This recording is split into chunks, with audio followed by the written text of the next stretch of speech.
Thralls, Tainted. Vesson. lend us your ears. Bye, little Vesson.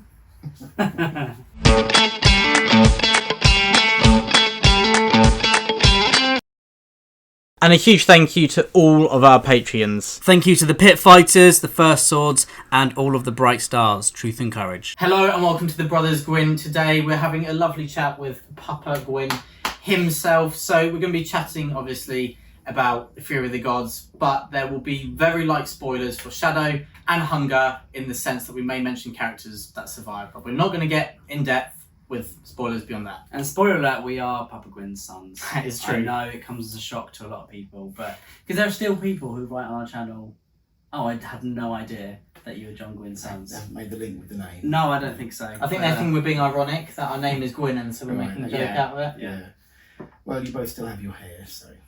For now. Family resemblance Just isn't a quite while. there yet. Not the beard, though. Not the beard! Well, Dada, it's been a long time since we sat down to have a chat on the channel. Yeah, it has. Yeah, it's well, what is it? 3.5, 4 Yeah, years, 3 years, yeah. maybe more than that.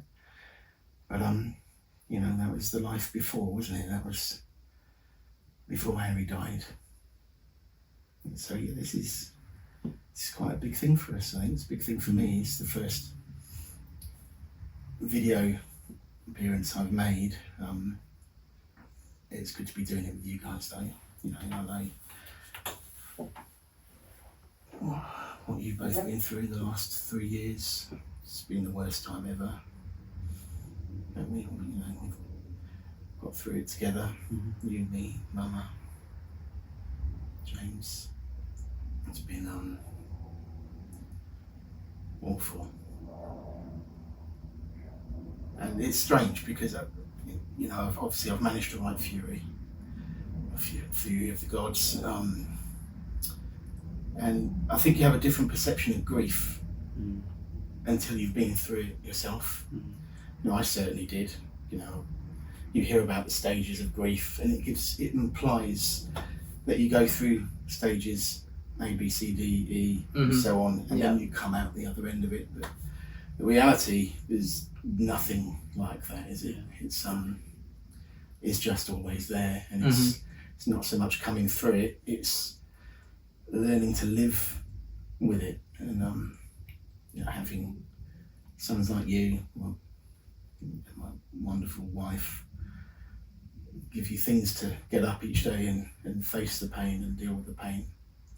So here we are. Every day is difficult without our Harriet, isn't it? Yeah. We just miss her so much. We do, and people say time heals all wounds, but it's not how it works. No.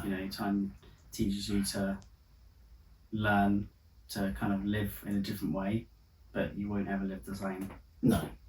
And it doesn't mean that you're healed, but I mean, we're so proud of you for writing Fury, in all those circumstances of losing Harry, and the book that you've written is incredible, and we're so proud of you, honestly. Like, saying that you're our Papa Gwynne, it strikes a chord within us every time we get to say it, because we're so grateful for you. We're lucky. And the fact that we can then also talk about your stories, and it's, that has helped us grieve in a way as well, that we have that together, so. Yeah, thank you, son, thank you. You made me cry now. Love you, Dada. Love you too. It's funny, I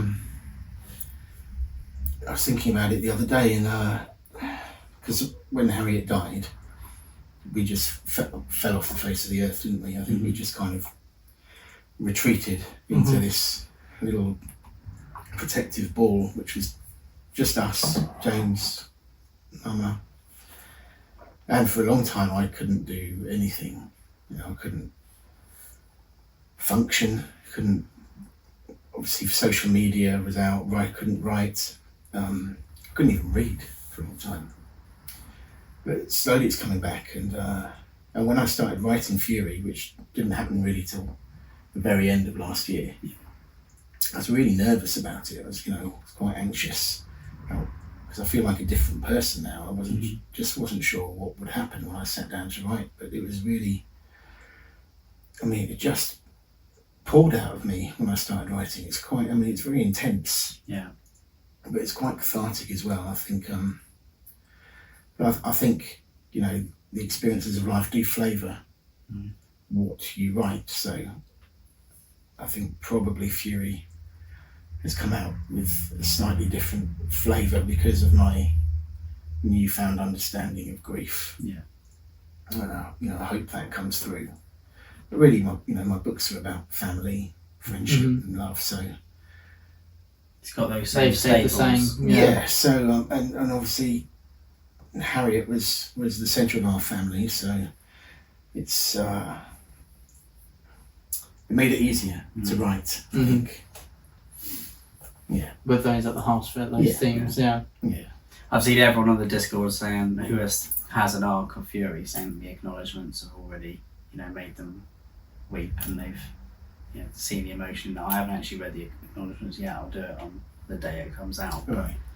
yeah, so everyone, is kind of commenting on that as well, which is nice. And then they're also commenting on the family aspects of your stories, which always come into play, because I don't think you could write a book without those kind of parts of your writing. It just wouldn't feel like a John Gwynne book. No, it wouldn't. Yeah, that's really at the heart of everything I've ever written. Yeah, because you say obviously Bloodsworn and Faith and Fallen are very different. Lots of ways, different worlds, different mythologies and inspirations, but what lays at the core is the found family, and that's what's driving people instead of trying to save the world for that kind of sake that a lot of traditional fantasy is inspired by.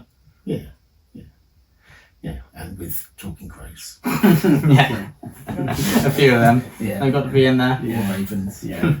Well, talking of mythological creatures and fantastical things, so would you say that you're an elves or a dwarfs kind of man? I feel like I know what the answer is going to be. Yeah, dwarves obviously, because beards, shields, axes, Vikings. Yeah. What more can you want? Well, I feel Ted loves bananas. Hello, sweetheart. You right, Mama?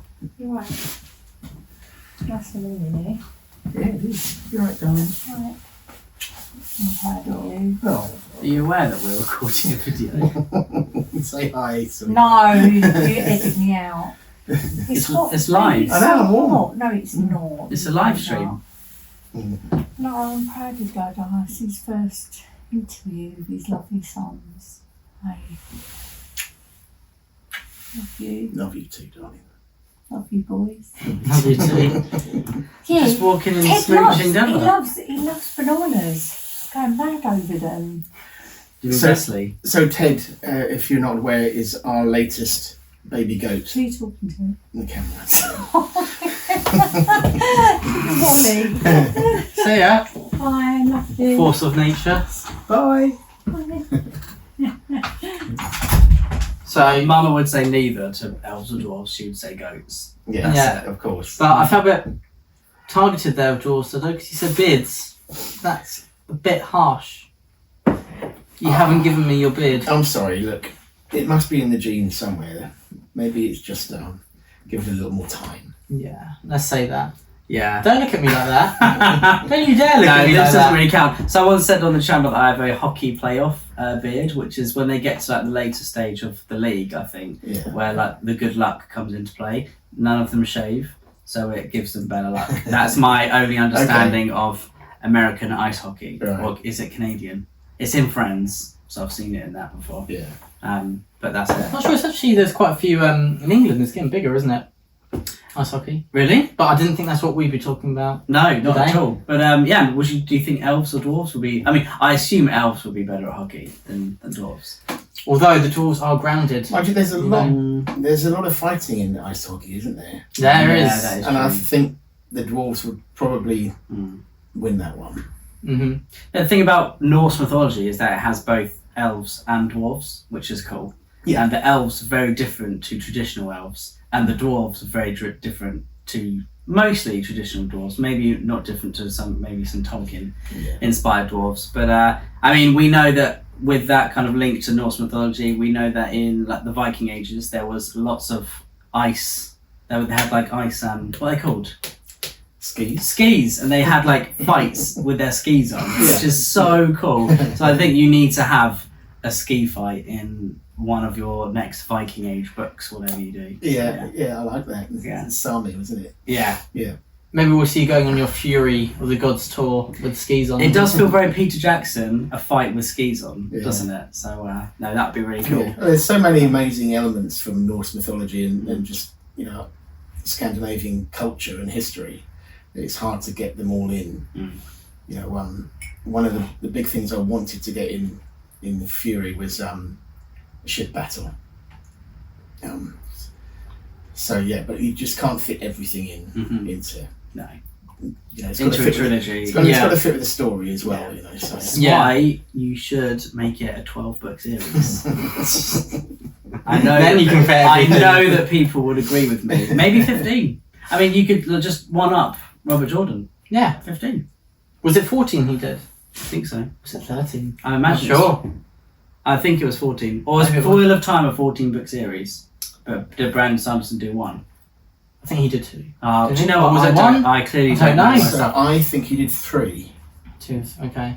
I can't So 1, 2, I'm old, 3. so my mind is going. But you were No, actually there. You were there. So at the 3,000 years ago. yeah. Oh, I also mentioned the Fury of the Gods tour. So Papa Gwynne, you're doing a few signings at Waterstones events. So This is your This first video will kind be of coming book out tour, isn't it? just That is based in the UK. yeah. So this video will be coming out just before Fury of the Gods. to hurt you then. So Yeah, he Did you just see the You know list? what, Ed? he You see gives it? that to me all the Do you time. believe? It's actually weird having you this side of me. Yeah, is it scary? You can't see when I'm Yeah, looking at you. yeah, it's terrifying. It's probably better. You're trapped in the middle. because I know what looks you're going to give me. But this video is coming out just before Fury of the Gods comes out. It's published in the big wide world. You're doing a signing in Bath with Mark Lawrence on the 22nd.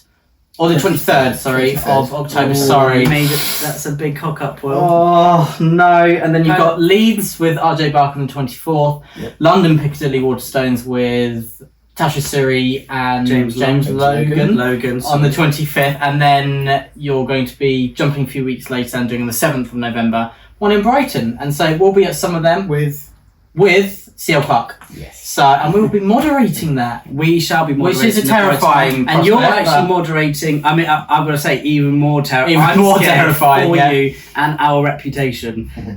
Thanks for the You belief you know, have so in we me. recently hit 10k subs, but I think maybe after your one-man moderation, it's going to drop back to Destroying our 9. fell swoop. But But no, that's very brave that you're doing it in Leeds as well. I was going to focus more on the positive. Is it a and big say, room? If Is it people a want big to room? see us, or more importantly, Papa Gwynne, Come to go Brighton. to those signings. I don't care where you are in the world. You actually had some people when you went to France a few months ago. Some of them travelled across countries, or trains overnight, didn't they? Yeah, they did. I was blown away. So tell us about Yeah. France, though. Tell us, was it Epinal, the festival? Yes, that's right. Yeah, so Epinal. It was. I was invited by my French publishers, Liha. Yeah. Who are an amazing team, and again, that was the first book event that I've been to since Harriet died. Yeah. So I was quite nervous about it. There's a lot of anxiety, but I just thought. And obviously, Harry came to every book event Well, that's we've right, ever done. Yeah. Yeah. So she was just the centre of everything with us. Mhm. So it's quite a big step to do. But they're so nice, my French publishers. And I just thought it just felt like the right time to do something. Mhm. And Epinal is like a 4-day fantasy convention on the eastern side of France, in this beautiful city, very rustic French, set in a big park. It was after the nerves and the fear. It was wonderful. It was really lovely to meet so many lovely people. So I was there for 4 days, and then we went to Paris for a signing in a really fabulous little bookshop called La Dimension Fantastique.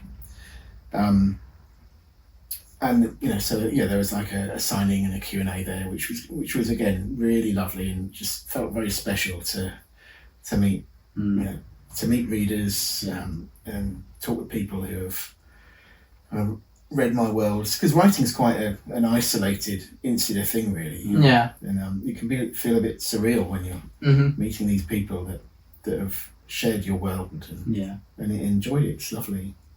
Well, it's those times when you actually go out and you meet those people, and it's like, whoa, it's actually, there's someone out there who feels a connection to these characters. And I remember going with you to the first Faith in the Fallen days that we used to do, like Goldsborough and Forbidden Planet, and you started off having like 5 or 6 people turn up, and then you had, then you're getting hundreds, but all those people had a story to tell you about their connection with the Faith in the Fallen, which was just wicked. Yeah, it's always wicked. Yeah, it was great. Yeah, really great experience.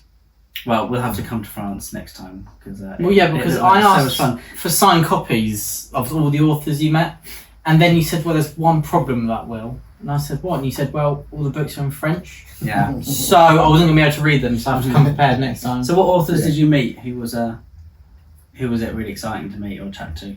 Yeah, so I met many wonderful authors. There was Rebecca Yarros was there, Tasha Suri, she was lovely, with her mum. Mum's great. Blake Crouch, really lovely guy, just so down to earth. Did he read Mike over at Mike's Book Reviews loves Blake Crouch, so that'd be. I bet he's envious. Has he met him? I don't know. He might have interviewed him. I feel like he's interviewed him. I'm not sure. But that's really cool. Yeah.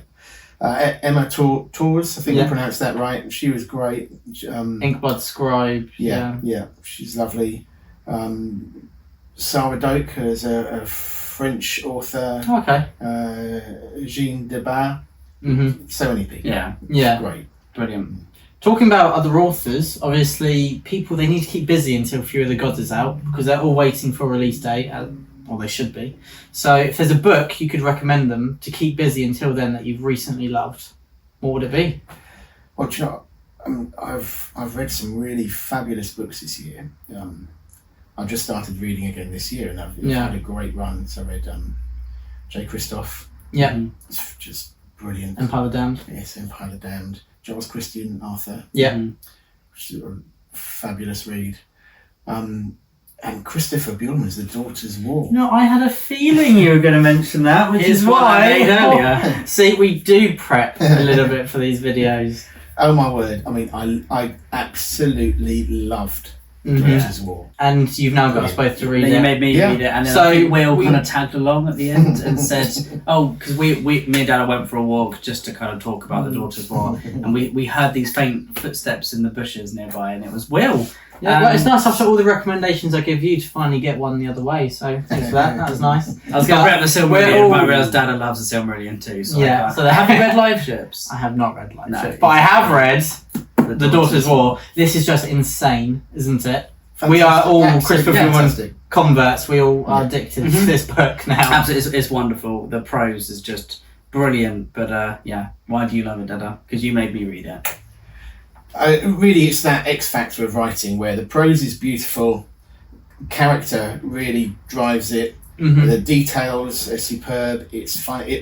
Really what it comes down to is it made me feel. Yeah. That's what I look for in a book. If I am sucked into it to the point where I am feeling emotions, I felt hatred a lot. I felt reading this book. I felt some serious hatred for there's a bloke character. in this who is utter scum. Okay, I'll say that. He's a terrible, terrible person. And it's been a long time since I've read a villain where I really wanted to actually crawl into the book and let a goblet chomp on there. I actually bought another book of this just so I could burn it, thinking that I'm burning anything to do with him. And say his name. Yeah. No, that'd be book sacrilege, but we would love to chat to Christopher Buehlmann in the future. Recommendation, Dada. Yeah, thank You're you. welcome. And so to get ready also for Fury of the Gods, of course, step 1, read Shadow of the Gods. Step 2, read Hunger of the Gods. Step 3, if they've got a few weeks to spare, is there any films or books that are very Viking orientated that you'd recommend? Well, obviously The Northman. And that is, as authentic as a Viking film can get, I think. Yeah. Yeah, it's great. And it's all kind of, well, not inspired, but Neil Price was the, what's the word for it? The authenticity advisor, I think. One, and obviously Neil Price is the man to go to. I mean, his creme de la creme. So his books of Children of Ashen Elm. Yeah. That was one of the kind of seminal texts for me to read Yeah. for research for the Bloodsworn saga.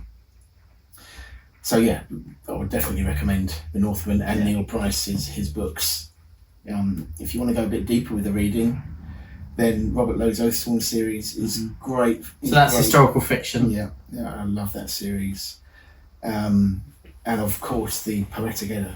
You get all these just fabulous original stories about the Norse pantheon. Was that where you said all the dwarf names are basically in the Poetic Edda? Exactly, yeah. See, Tolkien, really, he was just like a thief before everyone else became a thief. he was the original. So everyone thinks pillager. he made it, but he pillaged. No, hold on. Tolkien was a genius. I wasn't saying that. He borrowed a few names from the Poetic At school we say, isn't there like two lines? He magpied the name. Yeah, you magpied. I remember you were reading the Poetic Edda and you said to me, there's something very interesting here. And there's a list of about 15 warriors, and about 10 of them were the names of the dwarves. I think the first one was Gandalf. Oh, was it? Yeah, so it's Thorin, Balin, Dwalin, Gloin, If you're going to steal something, Yeah. just steal it from Yeah, the original Viking Age sources, as So- original as they can get. Exactly. Would you say one of the harder things about being a writer nowadays is that you basically have to steal from more obscure sources? As time goes on, just other authors have I stolen don't more think of your Dada stuff. should admit this on Sorry, camera. magpie from So- more obscure. No comment. On to the next. So, Ed, actually, you have some questions. I do. I asked our Discord members if they could say something or ask you something. Lots of them were saying, why is your father so mean? Unkind? Why did he rip our soul out? Mare in particular said, why did he hurt me so much in Fury of the Gods? So, pain. Lots of pain in Fury of the Gods. Good luck, guys. But yeah, so Papa Gwynne, he's lovely, but you become a different man with your books. You wreak havoc on our hearts. Well, I don't really feel that it's me doing it. I feel like I am telling the story. I'm just the messenger. I never expected you to lie to them. Never expected it. I actually do have one more question before we get to the Discord questions, though. So obviously, with inspirations for the Bloodsworn, there is one character who is inspired by Ed.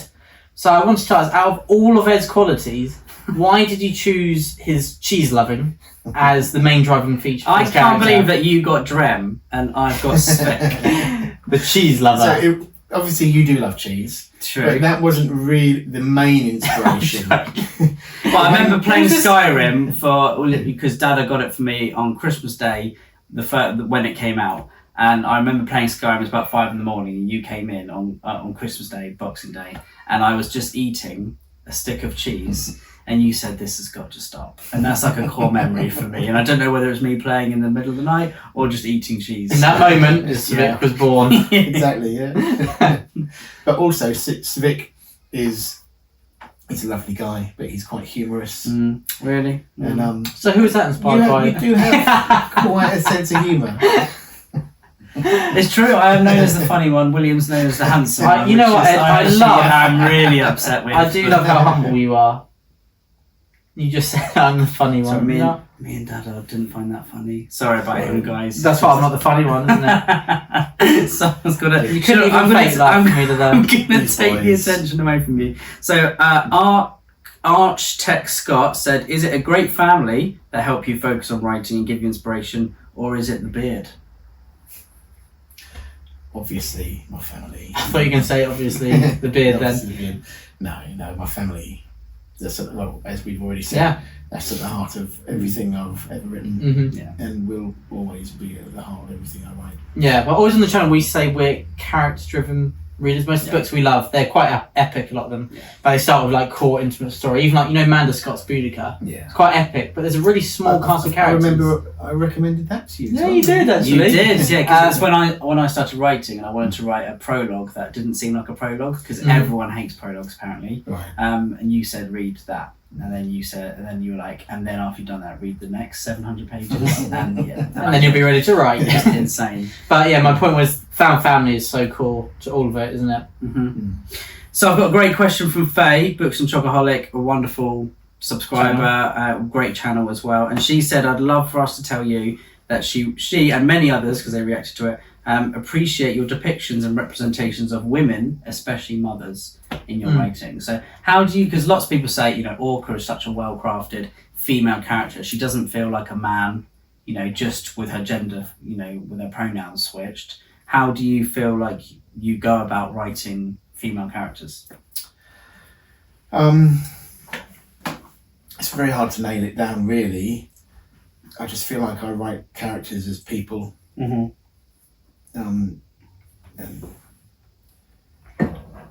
I really couldn't break it down. I don't know. It's just something maybe natural to you, but as you say, that's all you need to say, really. I Isn't mean, it? you know, issues of equality have always been important to me, and that's something else that I always, you know, I try and factor into my writing. Yeah. And my kind of academic background with sociology, you know, there's a big focus on equality in race, class, and gender. So it's something that I try to be mindful of. But as far as how I actually go about writing it, I haven't broken it down. I don't know. I couldn't really answer that in a a scientific manner. What I I like would people as people. Yeah, that's what I try to do. I would say my answer for you would be that you choose a character. You don't think about that extra stuff. You just write them as what makes them tick. What drives them as a person, and you make them a well-rounded individual that have a lot of like kind of facets to their personality. And it is a very strange quality to your writing that you can't really pinpoint how. You know, from someone like trying to learn to write, like how do you make females and men feel so separate but also feel so naturally like people? But you just do. Yeah, I'm sorry. I wish I could give a clearer answer. I wish you could as well. Someone said thank you for getting them back into reading, unlocking the ability for them to delve into so many into so many beautiful worlds filled with amazing characters. And it's so lovely to see your engagement with fans. Truth and courage. So lots of people do say that you're great at.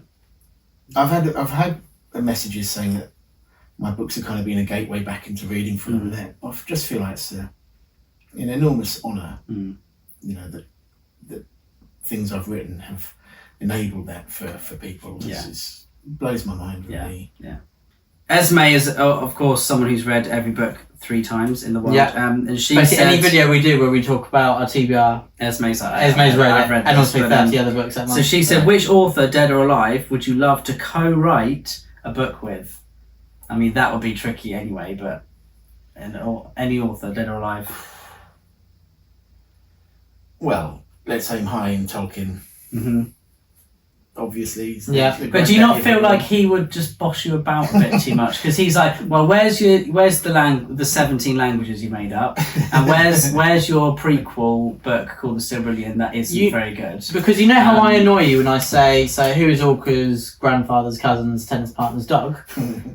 You don't like I say that. I don't think you'd get on well with Tolkien. I think Tolkien to write a book together. No, I think, do you know what, I wouldn't mind him bossing me around. All I would ask is obviously Tolkien is the pinnacle and what got me reading, and you know, I loved his books from the get-go. But I would quite like to have a go at his battle scenes. Yes, I feel like that. Yeah, definitely. Because I don't think that wasn't Tolkien's focus at all, and very often his battle scenes would be they're quite trimmed. But the song from Tom Bombadil, 15 pages long. And actually the Silmarillion. What do they teach in this place? At least Tom Bombadil alone. But I wouldn't mind having a go at maybe that would be the deal. He writes the beautiful prose, and then I'll write the battle scene. He writes about the grass, and you write about the blood. Yeah, cool. Okay, that's a cool one. What was your choice? You're verging on disrespect. I'm just joking. Obviously, I love Tolkien. Be careful. What would your weapon of choice be on the battlefield? The axe.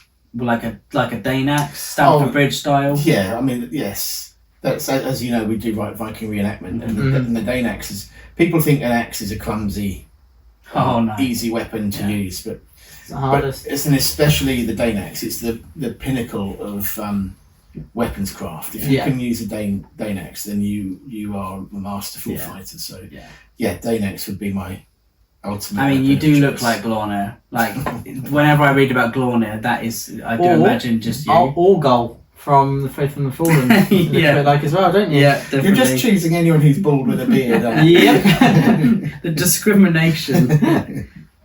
If you were tainted, this is from Tim. If you were tainted, what god do you think it would be? Would be in your blood? Obviously, Ulfric. Not Berza. Well, you're a bit of a cozy bear, did yeah, probably. I'm a bit rounder. So, I didn't. So I'd poo like, pretty. but... Yeah, I'd be more like a Winnie the Pooh type bear. But I love wolves. I love wolves. Yeah. And actually, that leads me on to a question: who out of all of the gods? I imagine I think your answer might be quite obvious, but who was the first one you thought of for the Bloodsworn? Ulfric. Ulfric, really? Yeah. I thought it was gonna be like Griffer. No, do you know? I mean, when I started writing Shadow. Yeah. Shadow. This series, in fact, has been my most kind of gardener type book, which gives a lot of stress actually. And that's saying a lot when some if you had hair, you wouldn't anymore. Yeah. But so when I started writing Shadow, I wasn't even sure I was going to have dragons in it, or a dragon in it. It was only as I was going through it and it became more and more apparent that there had to be a dragon in it. And that's not a spoiler because if you've seen the cover, then yeah. So but I always knew that Ulfric would be in it. Mm-hmm. Well, Norse mythology, Fenrir. You've got to have a wolf. Yeah.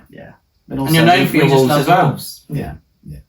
I have a wolf obsession. I don't blame you. Is it inspired by our fox terriers? So lots of people are saying that Ruin is the most heartbreaking book they've ever read. Lots of them wanted to burn it. They threw it across the floor. What would you say is your favourite book that you've written? Oh, I mean, you can't do that. It's like choosing a favourite child. Yeah. And you just don't want to say that out loud. Well, I don't have a favourite child. I love you all the same. It's alright. It's fine. But what is your favourite book you've read? Written. I couldn't say. I mean, out of the Faithful and the Fallen, I think Ruin was up there. Yeah. Was it in the way that you felt it really clicked together? Yeah, I felt like I'd really gotten into my stride of writing by that point. Because obviously, you have to remember, Malice was not just the first book I've ever written, it was the first thing I've ever written creatively. That is mental. That is crazy. So, I was really on a steep learning curve, which was helped a lot by my editor, Julie Crisp at the time. But I felt like things were clicking with Ruin for me. And I felt like I really knew the characters and knew where the story was going. And there were just some scenes which I felt came out okay. Yeah. Okay. Yeah. They maybe sob. Well, as a writer, when I came out. Yeah. But as a writer, for me, I never really. It's very hard to know. Yeah. You just write it and you hope that other people will enjoy it. Yeah. Yeah. We chatted with Mads and Chris recently. You've seen some of their videos, haven't you? And yes. And we were talking about Ruin because Mads specifically said that her favourite book of yours is Ruin. Yeah. And we were saying how my first reaction was I absolutely hate it because it was so sad. You and your Disney zone then. Back then you and your Disney phase. Do you think I've morphed into something different now? Oh yeah. I think you and Joe Abercrombie have changed it. You've embraced the dark side. Yeah. The Bloodsworn and the First Law has really altered my brain chemistry 100%. How do you feel? I don't really see it smile at books anymore. I used to see him laugh, smile. No, I didn't. But now he goes in and I listened to the last. He's like, I love this character. They're going to die. No, I don't. That's like reading a David Gemmell book. You're like, oh great, something terrible is going to happen. Yeah, I always see you laugh when you're reading Ghost. Yeah.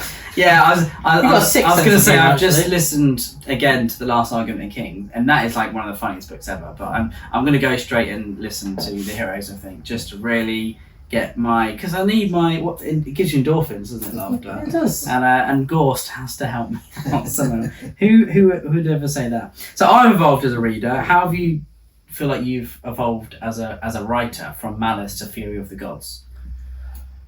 That's funny because they're different undertakings, aren't they? Oh, completely, yeah.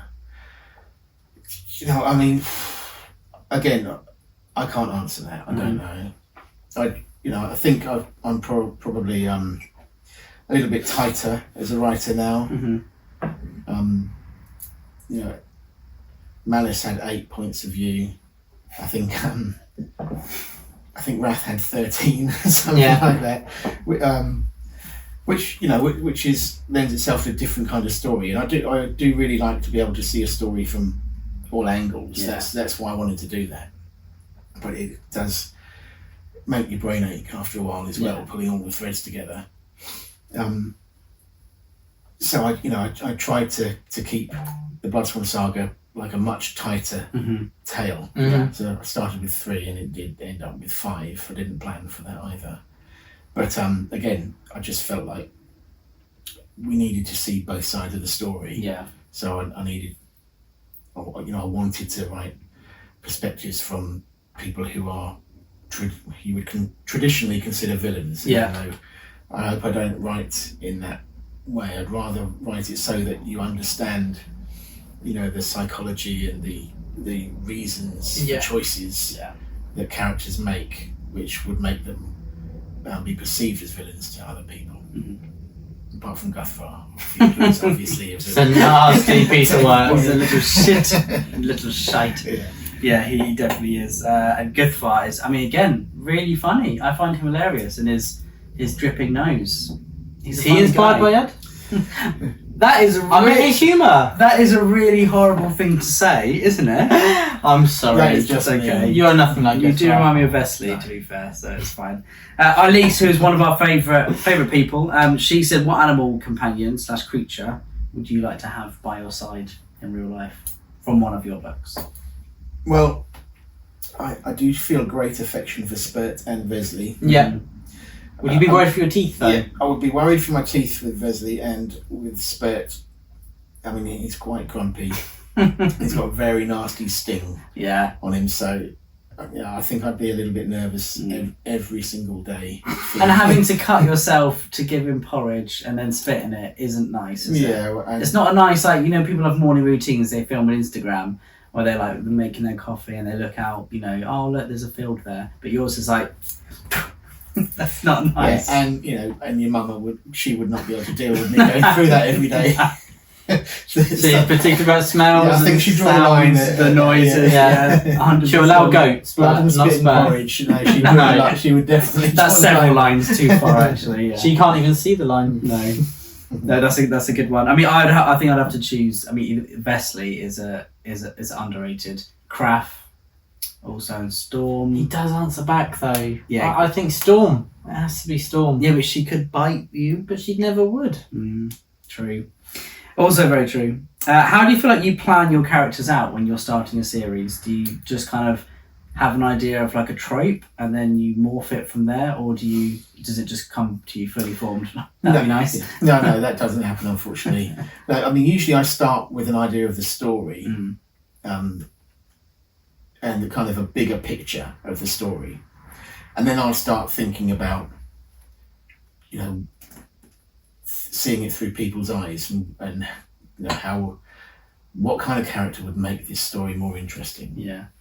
That's such a fascinating way of doing it, because you don't really hear that people start with the story first. You hear they have an idea for a character and then build a story around them, which probably doesn't feel as real, perhaps. I don't know, but it's just whatever. This is the beauty of writing. It's whatever works for you goes. There's no set rules or science to it. It's just whatever works for you works. But that's how I start off, and then and I do like to use tropes because I grew up on tropes, and I love tropes. It's not. It shouldn't be a dirty word. It's not a dirty word to me, but I do like to kind of subvert them a little, and obviously just try and ground them in real people, rather than sticking with the tropes. Kind of try and start with the trope. Like Orca was the trope of the retired warrior. Yeah. With a hidden past. Yeah.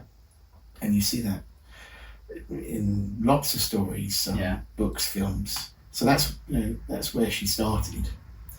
But I try and put something fresh in there if I can. That's the goal. Sorry, that made me jump. Okay. I just felt something just tickling me. That was freaky. You can hear. I was talking about all the creatures Maximus in Decimus Meridius. Bloodsworn, but no, it's just You The know, gladius, as you do. It's a just- frost spider. that's just naturally. my pet spider. And, Yeah. I mean, so we haven't even brought up that we are in your writing room. And Yeah. I think, I don't know if people can see it in the camera, but you probably have the best collection of John Gwynne hardbacks. I'll be worried. It's probably If quite someone else hidden, had more. but they're there. Well, Okay, but we I'd will be be ashamed doing- if somebody had a better. Yeah, but we will be doing a bookshelf tour soon with At you, some point, which yeah. will be really cool. When William goes away, we can have a lot of bonding, just father-son time. You whenever do we need go that, back to be together. fair. We've had a lot this summer, haven't we? So it's nice to share a bit. Oh, so you want to give it up? No. I'm so sorry about Well, it. I don't know if you've got the full view of this on the camera, but Yeah. this is basically Bledder from Blood and Bone series. Yeah. This is what he would have worn in his kit. It's kind of inspired by a Drusilla warrior. Yeah. That actually reminds me, we did do a few years ago a character guide and also a glossary for the Bloodsworn, which That was fun. you were top notch with your pronunciations then, weren't you? I tried to be, but some people did slay me in the comments. Well, you weren't top notch for all of the pronunciations, but much better than me. no. And so, if you do want to get to I think some through a bit more for- of the terms for the Bloodsworn Yeah. and Good. be able to visualize it a bit more, we do display kind of the arm and how each character would dress, what weapons they would have, what that meant kind of for the class they were in the Norse society, and then also a few other terms as well. Because you are immersive with your writing to that, and our thought cages, they are engaged a lot. So we'll talk about Thought Cage in a minute. But so Sam on our Discord, and he has a great booktube channel as well. But he's currently living in Iceland, so he's learning Icelandic. Awesome. I believe his fantastic. wife is from Iceland, and so he's kind of been writing on the Discord, picking up some of the translations of, because you do use Icelandic in the books. I think having another language, and Icelandic is as close to Norse as we can get in a modern day setting, I believe. You know, that's what I've read. Yeah, Mm. yeah. The Icelandic is kept closest to Yeah. the original Old Norse out of the Scandinavian languages. Mm. Yeah. And Johan over in Library of Viking was saying that he loved when he picked Shadow of the Gods, understanding a lot of what the terms meant, because Yeah. fairies and Icelandic are very similar. Mhm. And so there's quite a few terms that Yeah, I of forgot the course. exact ones he taught me through, but Sure. he said they're very similar. Yeah, that's really cool. But Dada, Thought Cage, I mean, some people are upset. Some people are crazy, but some people do say they're upset with the use of Thought Cage. Why is that? Some people don't have I'm taste. always. Yeah, I'm just joking. No, I completely We can agree. be subjective. I can't. I love it when you find something in a setting that feels like the world is older than the book that you're reading. You know. It's been lived in. And I don't think Thought Cage is a kenning. It doesn't feel like it's been, like, you know, some people make up like fantasy swear words. Yeah. I hate that so Yeah. much. That's not that. This is like a type of immersion. It's like a type of world building, isn't it? Thought cage means Yeah. brain, by the way. Yeah, You don't know. Yeah, and it was, People listening out of context like thought cage. Yeah, and it was a kenning that was used. Yeah. I mean, I think I can understand people. Thought getting upset. chest and Yeah, but I think it can be a bit Marmite. Some people can love it. Some people can hate it. Yeah. But you know, when I've always loved Norse mythology. You know, from when I was 10, and I read a kind of retelling of Beowulf. Yeah. I just fell in love with it, and then obviously Beowulf led into, you know, all the Norse mythology. You know, Odin and Thor and Loki and Ragnarok, the mother of battles. I was hooked, and I love the mythology. ship of people's dead fingernails. Yeah. How amazing is that? It's just fantastic. And Yeah. so when I started writing the Bloodsworn saga, it really is my love letter to Norse mythology. And I'm very passionate about it. I love it. I might have got a bit over enthusiastic with Thought Cage. Maybe, I love it. I just had. You could I have was having chosen fun. plenty worse. I was though, having couldn't you? fun. You know, and Yeah. it works for some people, and some people it's kind of a bit glaring. But you know, for those people, I'm sorry. I was just having fun, and I might have got a bit carried away. What I love is when I saw Michael Kist, who you've seen his videos on TikTok, does great reviews. But he read the Bloodsworn first two books, absolutely loved them, and he was talking about Thought Cage, and Right. he said, "Oh, I didn't, you know, it wasn't my favourite edition." And lots of people in the comments were like, "I hate Thought Cage," but then he read Children of Ashen Elm, and he was like, Okay. "Guys, it's a wicked kenning, and it's actually a really good choice. And lots of people were like, because they just didn't put 2 and 2 together. So no, that was cool. So it's cool to see. Yeah, he's a great guy. So it's cool seeing people reading the source, the stuff that's kind of helped you write this series. Yeah, and then they're putting it together. And they're thinking, seeing inspiration. That's really cool. I love a kenning. It's poetic. I mean, you could Tolkien. Well, yeah, me too. I wanted to make the world feel authentically Norse, and so there's a lot of things like that I haven't made up. Yeah, it's real stuff historically. Yeah, there is stuff in there that I've made up, like the tenor, the tooth eaters that came out. Nasty my tooth own fairies. twisted little brain, but 90% of it is out of Viking era history or Norse mythology. Yeah. Mm-hmm. And the fact that you've made up a tenor is pretty worrying. There are some other creatures that you've made up which are quite horrifying too, because we're going on to Hunger the Gods now in our Discord, the read along, and there's some nasty stuff. Yes, is that spoilery to say? No, well, I don't think. So you're referring. William is the spoiler man, so whenever I say something, I think it's fine. But... let's not mention scenes, but you can mention, Okay, so I presume you're referring to the tongue eaters. Yes. Yeah. What's their Icelandic which, name? from the name alone, Tongue Yeah. does not sound nice. No, they're not nice, but they're actually a real thing as well. Yeah, but luckily just in fish. Please just stay to fish. Yes, I just with fantasy authors, I think you just take things that are real and make them bigger and meaner. So it's like a there's always a bigger part, isn't it? Exactly. Yeah. It kind of numbs your tongue, latches on, numbs your tongue like a mosquito will numb you, and consumes your tongue, becomes your tongue, and then everything that the fish eats, it takes a portion of it and lets the fish eat the rest to keep its host alive. Well, I guess I'm not eating for the rest of the day. It's a little bit like a kinder xenomorph, I suppose. Yeah, because it doesn't disgusting kill you straight away. That's really messed up. And when people say like authors Google history would get them arrested, I don't think the police will come anywhere near yours. They just leave that freak alone, because that is crazy. Yeah, fish tongue parasite. That's just nasty business. At least people know you haven't just thought of this twisted thing just in your head. Yeah. You just thought, that's cool. That weird thing. Let's use it. I do remember you having your cup of tea and being like, guys, this is amazing what I found out. Like, you told us about 3-4 times. I remember Mama was like, that is filth. I showed her a photo, She was not happy. Yeah, not happy to see that. Came out in full form. Do you have more questions, Ed, or have we... Yeah, no, there are quite a few more. So Vay said, does being a professional writer make it harder to read for leisure? Yes. Next question. I'm joking, yeah. No, unfortunately, yes, it does. I still do read for leisure and for pleasure, because that's who I am. Yeah. It's the heart of why I write, is because I love fantasy books particularly. Yeah.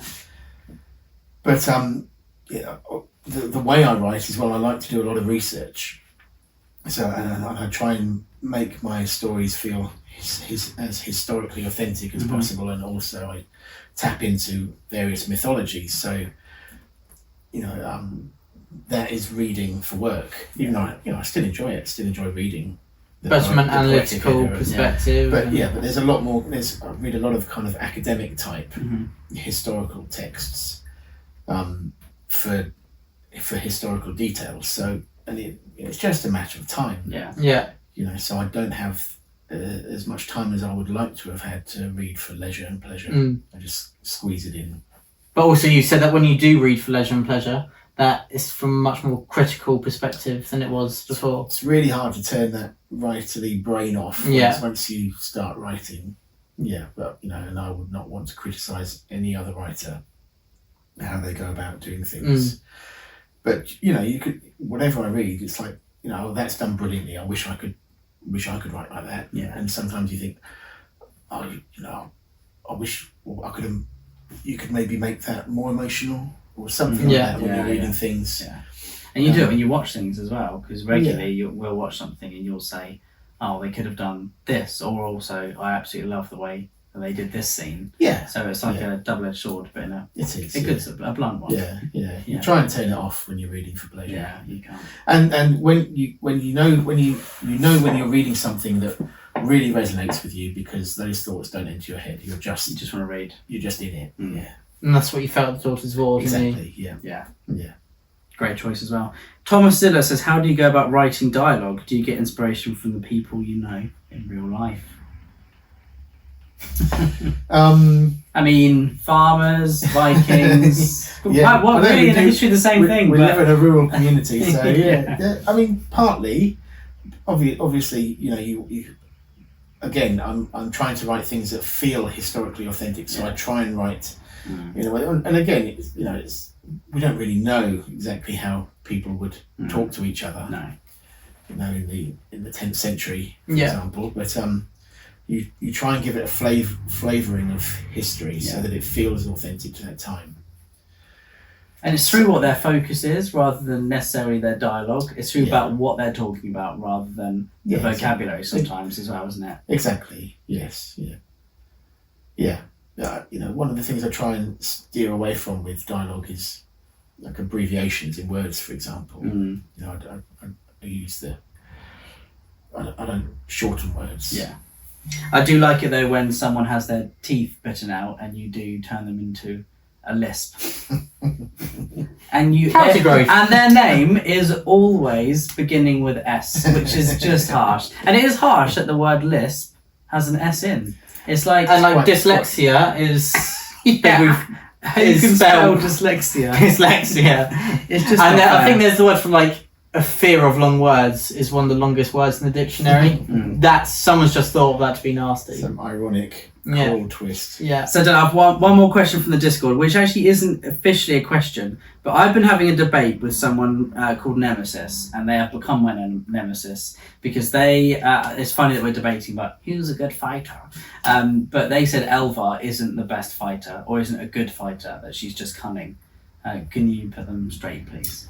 Okay, well, she is cunning, but I've written her as a technically proficient warrior because she's a Jarl's daughter, and she's been raised on the weapons court. Her trainer was Grend, and he's pretty. He's quite good with a sword and an axe.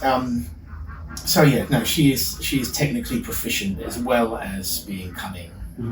Yeah, sorry. And look, she has some great moments as well, but you'd say Orca probably has more moments that show her as a gifted fighter, but it doesn't mean to say, because Elvar doesn't have all of those moments, doesn't mean to say that she's not a good fighter. Well, I try, obviously when I'm writing characters, their character is part of how they fight. So they don't all fight the same. And I think you'll see that Elvar, with our Viking reenactment again, there are great warriors in our circle of Viking reenactment, and some of them we know, some of them we see online. And out of all the characters in the Bloodsworn, Elvar is the one that uses methods of swordcraft that are considered and shieldcraft that are considered in the Viking reenacting world as excellent. Yeah. Whereas Orca is more kind of a natural force of nature. Yeah. The way she fights. Yeah. But Elvar is definitely the most technical. Yeah. The most technical. Knows how to adapt. Yeah. As well. Can you zoom into my face now, really? Thank you for clearing that up. But, yeah. Nice. She's very good. Cool. There we go.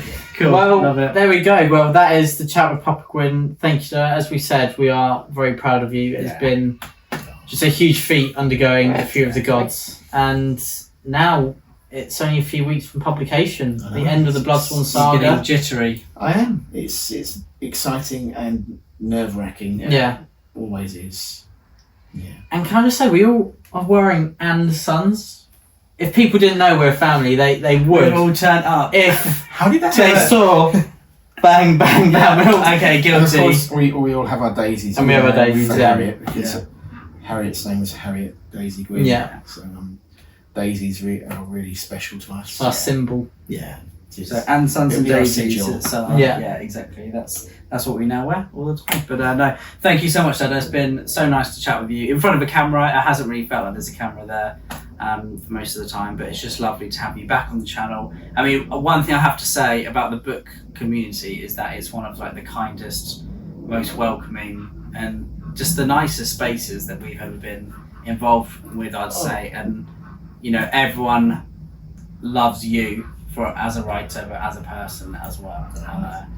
That's really it's cool. always lovely to see, and it makes us even more proud from a son's point of view that we see all these amazing comments about you, and we don't take it for granted like we used to. So, well, book people are good people, I think. yeah, And this is, you're right, it's a really lovely community to be involved in.